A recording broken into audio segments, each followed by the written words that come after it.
ఎవరిని మోసం చేస్తున్నా? నాలుగు గోడల మధ్య నీవు చేసే చీకటి పనులు దేవుడు చూడలేదనుకుంటున్నావా? బయటకి భక్తుడిలా నటిస్తూ లోపల కుళ్ళిపోయిన శవంలా మారుతున్నావు. నీ అసలు స్వరూపం చూసి నీకైనా అసహ్యం వేయడం లేదా?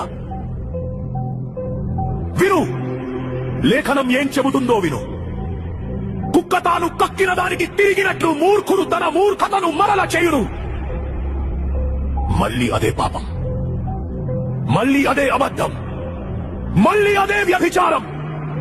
కక్కిన వాంతిని తినే కుక్కకి పదే పదే పాపం చేసే నీకు తేడా ఏముంది? నువ్వు మనిషివా లేక ఆత్మ చచ్చిపోయిన మృగానివా? నువ్వు చచ్చిపోతున్నావు. నీ ఆత్మీయ జీవితం శవంలా మారి కుళ్ళిపోతుంది. దేవుని కృపను నీవు అలుసుగా తీసుకుంటున్నావు. ఆయన ప్రేమిస్తాడు నిజమే, కానీ నీ పాపాన్ని ఆయన సహించడు. నీవు లేచి రేయి మొదటి జామున మొర్ర పెట్టిన నీ హృదయమును నీళ్లు కుమ్మరించున్నట్లు ప్రభువు సన్నిధిని కుమ్మరించుము. మోకరిల్లు, నీ కపట భక్తి చాలు. నీ పాపం వల్ల నీ ఆత్మీయ బిడ్డలు మూర్ఛిల్లుతున్నారు. నీ చేతులను ఆకాశం వైపు ఎత్తి క్షమాపణ అడుగు. ఇది నీ ఆత్మను బ్రతికించుకోవడానికి